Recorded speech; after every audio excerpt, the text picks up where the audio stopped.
Salam damai, Shalom. Sebelum saya beri komentar, mari kita baca bersama perikop ini dari kitab Keluaran bab 23 dengan judul perikop Peraturan tentang hak-hak manusia. Janganlah engkau menyebarkan kabar bohong. Janganlah engkau membantu orang yang bersalah dengan menjadi saksi yang tidak benar. Janganlah engkau turut-turut kebanyakan orang melakukan kejahatan, dan dalam memberikan kesaksian mengenai sesuatu perkara, janganlah engkau turut-turut kebanyakan orang membelokkan hukum. Juga, janganlah memihak kepada orang miskin dalam perkaranya. Apabila engkau melihat lembu musuhmu atau keledainya yang sesat, maka segeralah kau kembalikan binatang itu. Apabila engkau melihat rebah keledai musuhmu karena berat bebannya, maka janganlah engkau enggan menolongnya. Haruslah engkau rela menolong dia dengan membongkar muatan keledainya. Janganlah engkau memperkosa hak orang miskin di antaramu dalam perkaranya. Haruslah kau jauhkan dirimu dari perkara dusta. Orang yang tidak bersalah dan orang yang benar tidak boleh kau bunuh, sebab aku tidak akan membenarkan orang yang bersalah. Suap janganlah kau terima, sebab suap membuat buta mata orang-orang yang melihat dan memutarbalikkan perkara orang-orang yang benar. Orang asing janganlah kamu tekan, karena kamu sendiri telah mengenal keadaan jiwa orang asing, sebab kamu pun dahulu adalah orang asing di tanah Mesir. 6 tahunlah lamanya engkau menabur di tanahmu dan mengumpulkan hasilnya, tetapi pada tahun ke-7 haruslah engkau membiarkannya dan meninggalkannya begitu saja, supaya orang miskin di antara bangsamu dapat makan. Dan apa yang ditinggalkan mereka haruslah dibiarkan dimakan binatang hutan. Demikian juga engkau lakukan dengan kebun anggurmu dan kebun zaitunmu. 6 harilah lamanya engkau melakukan pekerjaanmu, tetapi pada hari ke-7 haruslah engkau berhenti, supaya lembu dan keledaimu tidak bekerja, dan supaya anak budakmu perempuan dan orang asing melepaskan lelah. Dalam segala hal yang kufirmankan kepadamu, haruslah kamu berawas-awas. Nama Allah lain janganlah kamu panggil. Janganlah nama itu kedengaran dari mulutmu. Demikianlah sabda Tuhan.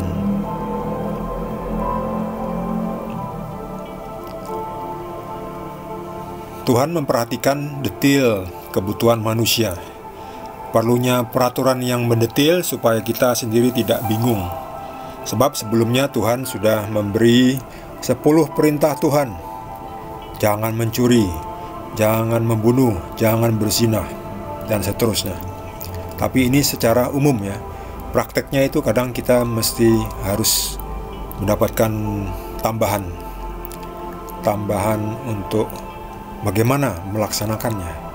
Seperti jangan membuat patung dan sujud menyembah kepadanya. Maksudnya apa? Apakah kita nggak boleh membuat patung sama sekali? Sementara di sekolah, pelajaran biologi, kita menggunakan patung, sealat peraga untuk melihat isi tubuh organ manusia. Itu kan patung. Itu nggak apa-apa. Ya, itu nggak apa-apa. Jadi kita juga harus tahu bagaimana caranya menerapkan aturan yang diberikan Tuhan ini. Jadi kita harus butuh Roh Kudus. Roh Kudus itu akan membantu kita bagaimana menerapkan, mempraktekkan 10 perintah Tuhan ini ya. Dan detail-detailnya seperti apa. Makanya Tuhan memberikan tambahan instruksi. Lihat ini cukup banyak ya. Tapi kalau saya komentari satu-satu, nanti terlalu lama videonya. Jadi saya berikan warna yang beda pada beberapa yang saya anggap penting. Janganlah memihak kepada orang miskin dalam perkaranya. Maksudnya apa ini? Kok tidak memihak kepada orang miskin dalam perkaranya? Padahal kan orang miskin perlu dibantu. Ya betul. Kalau orang miskin itu dalam posisi yang benar ya. Orang miskin gak selalu benar. Orang kaya tidak selalu salah. Jadi kita lihat dulu mana yang benar ya. Siapa yang benar? Apakah yang benar orang miskin? Apakah yang benar orang kaya? Kalau orang miskin yang benar, kita bela. Kalau orang kaya yang benar, kita bela. Kalau orang miskin yang salah, jangan kita bela hanya karena dia miskin. Itu tidak adil juga. Lalu ada perintah di sini, janganlah engkau memperkosa hak orang miskin di antaramu dalam perkaranya. Maksudnya apa ini? Kalau yang tadi katanya, jangan memihak kepada orang miskin dalam perkaranya. Lalu di sini, janganlah engkau memperkosa hak orang miskin di antaramu dalam perkaranya. Di sini maksudnya kita jangan menyunat atau memaksakan kehendak atau memoroti. Disunat itu artinya apa ya? Dipungutan liar dan sejenisnya ya. Ditekan, ditindas seperti itu. Jadi orang miskin, orang kaya juga punya hak. Nah, jangan sampai kita mengambil hak orang. Hak itu adalah hak orang lain. Demikian pula dalam hal berperkara. Lalu Tuhan memberitahu juga ini, menarik ini. Kita semua punya musuh. Banyak yang punya musuh, ada yang sedikit musuh, mungkin ada juga yang tidak punya musuh. Tapi ketika kita punya musuh atau punya orang yang tidak bersahabat dengan kita, lalu kita melihat bahwa lembu atau barang kepunyaan atau piaraan, hewan piaraan musuh kita lagi tersesat ya, mungkin masuk ke halaman kita ya, segeralah kata Tuhan, kau kembalikan binatang itu. Apabila engkau melihat rebah keledai musuhmu karena beban yang berat, maka janganlah engkau enggan menolongnya. Harus menolong, rela menolong, membongkar muatan keledainya. Jadi jangan hanya karena itu, itu kan punyanya musuhku, nggak usah, biarin aja.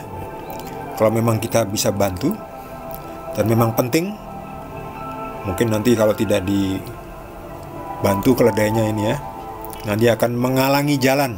Jadi kita bantu supaya jalan bisa jalan lancar. Kalau keledainya ambruk di tengah jalan kan, orang-orang lain kan tidak bisa lewat. Jadi kita juga harus lihat situasi ya. Jangan kau enggan menolongnya, ya tolong saja. Jangan terima suap. Lihat ini, jangan terima suap ya. Sampai sekarang juga banyak ya suap menyuap, sogok menyogok, gratifikasi. Sebab suap, gratifikasi, sogok menyogok itu membuat mata orang jadi buta dan memutarbalikkan perkara orang benar.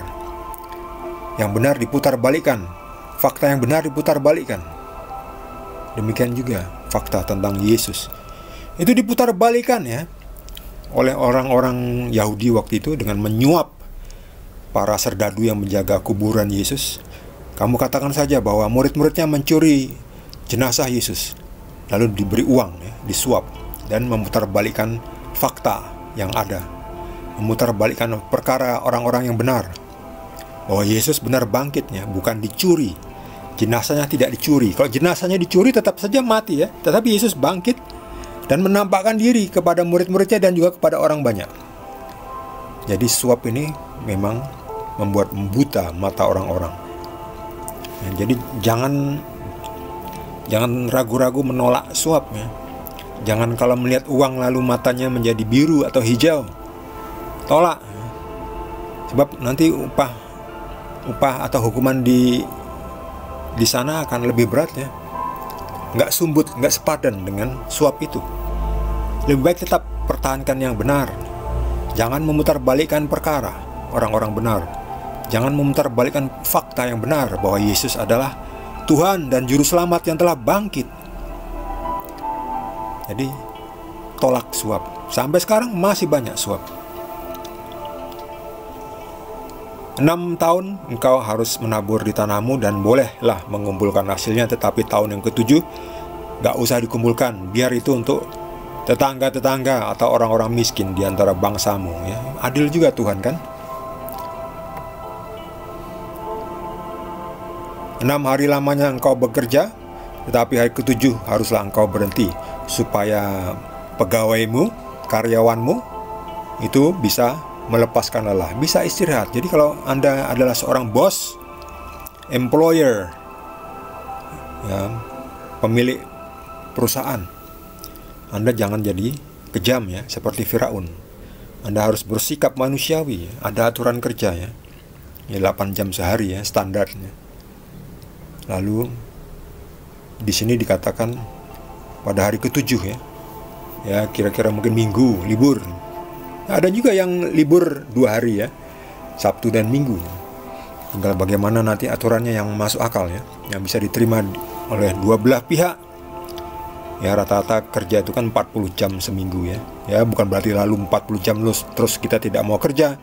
Kita juga bisa, kalau kita masih bisa sedikit membantu perusahaan kita bisa sedikit ekstra ya, tambah. Kita masih bisa menyelesaikan tambahan 1 jam, 2 jam ya, supaya kerjaan lancar, supaya perusahaan tempat kita kerja juga berhasil ya, sukses. Kalau perusahaan tempat kita kerja berhasil, sukses, kita kan juga sebagai karyawannya akan mendapatkan manfaat, keuntungan. Bagi saudara yang mendapatkan tambahan penjelasan dari Tuhan, boleh juga berbagi dengan kita. Yang belum subscribe, jangan lupa di subscribe dan juga di like. Kita akan lanjutkan dengan perikop berikutnya dari Kitab Keluaran. Terima kasih. Tuhan Yesus berkati kita semua.